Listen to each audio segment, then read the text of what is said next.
পরিব্রাজিকা ভাস্বরপ্রাণা মাতাজির প্রবন্ধ সারদা সরস্বতী থেকে নির্বাচিত অংশ।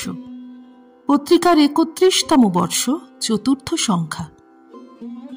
শ্রী রামকৃষ্ণ দেব শ্রীমা সারদা দেবী প্রসঙ্গে এমনই একটি বাক্যবন্ধ প্রয়োগ করে তাঁর দিব্য পরিচয় জ্ঞাপন করেছেন। ও সারদা সরস্বতী জ্ঞান দিতে এসেছে। আরও বলেছেন, এবার শ্রী শ্রীমা রূপ ঢেকে এসেছেন। রূপ থাকলে পাছে অশুদ্ধ মনে দেখে মানুষের অকল্যাণ হয়। আমাদের মনে প্রশ্ন জাগে, শ্রীরামকৃষ্ণদেব ঠিক কোন অর্থে এই বাক্যগুলি প্রয়োগ করেছেন? কারণ শ্রী শ্রী মাকে তো তাঁর মতন অধ্যাত্ম উপদেশ দিতে দেখা যায়নি, অন্তত দক্ষিণেশ্বরে। যে কয়েকজন মহিলা ভক্ত তৎকালে প্রায়ই শ্রীরামকৃষ্ণের কাছে আসতেন, গোলাপ মা, যোগিন মা, গৌরী মা, গোপালের মা, বলরামবাবু প্রভৃতির স্ত্রীরা, তাঁরা প্রধানত শ্রীরামকৃষ্ণের আকর্ষণেই দক্ষিণেশ্বরে আসতেন এবং পুরুষ ভক্তেরা না থাকলে বসে তাঁরই কথা শুনতেন। শ্রীরামকৃষ্ণই তাঁদের শ্রী শ্রী মার কাছে পাঠাতেন পরিচিত হওয়ার জন্য বা প্রসাদ নেওয়ার জন্য। পরে গোলাপ মা ও যোগিন মা মায়ের সঙ্গে প্রায়ই থাকতেন, কাজকর্মে সহায়তা করতেন। কিন্তু মা তাঁদের সঙ্গে বসে ধর্মালাপ করছেন, এমন কথা স্বামী গম্ভীরানন্দজি লিখিত শ্রী শ্রী মায়ের জীবনী গ্রন্থে, যেটি সর্বাপেক্ষা অথেন্টিক বা আকর গ্রন্থ বলে মনে করি, তাতে পাওয়া যায় না। শ্রীরামকৃষ্ণের জীবিতকালে শ্রী শ্রী মা নিভৃতচারিণী ছিলেন। তাঁর পবিত্র কল্যাণময় অবয়ব 2-4 জন ভক্ত মহিলা এবং 2-1 জন বালক ভক্ত ছাড়া বাইরের কেউই দৃষ্টিগোচর করতে পারেননি। সেক্ষেত্রে প্রকাশ্যে জ্ঞানদানের কথা তো ভাবাই যায় না।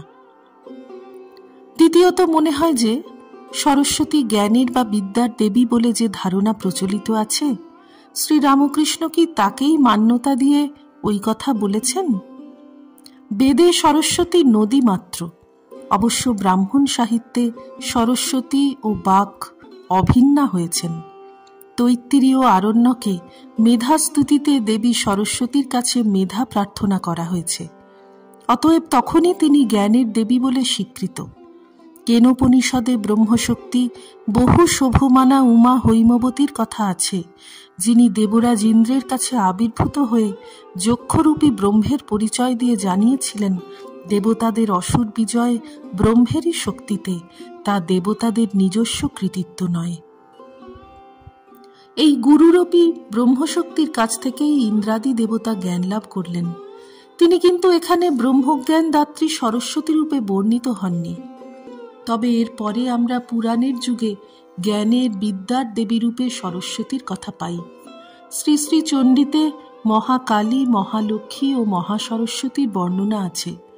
অসুরবধের অনুষঙ্গে যেমন তামসিক ও রাজসিক যথাক্রমে মহাকালী ও মহালক্ষ্মী এসেছেন, তেমনি নারায়ণী স্তুতিতে সত্যগুণময়ী সরস্বতীকে মেধে সরস্বতী বরে ভূতি বাভ্রবি তামসী নিয়তে ত্বং প্রসীদেশে এইভাবে উপস্থাপিত করা হয়েছে।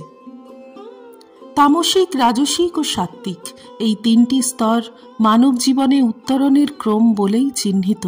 কিন্তু এখানে দেবী সরস্বতীকে আপনি মেধারূপা, বাগদেবী, সর্বশ্রেষ্ঠা, সাত্ত্বিকী, রাজসী, তামসী, দৈবশক্তি ও ঈশ্বরী এই সবকিছু রূপেই বর্ণনা করা হয়েছে। এতে বোঝা যায় মহাকালী, মহালক্ষ্মী ও মহাসরস্বতী একই জগৎ কারণ, সচ্চিদানন্দরূপিণী মহামায়া পরাশক্তিরই বিভিন্ন রূপ মাত্র। পৃথকভাবে তাকে জ্ঞান ও বিদ্যার দেবী রূপে দেখানো হয়নি। তাই প্রশ্ন জাগে, ঠিক কখন থেকে দেবী সরস্বতী জ্ঞানদাত্রী রূপে পরিচিতা হলেন? সুদূর অতীতে জ্ঞান চর্চার স্থানটি নির্দিষ্ট ছিল সরস্বতী নদীর অববাহিকায়।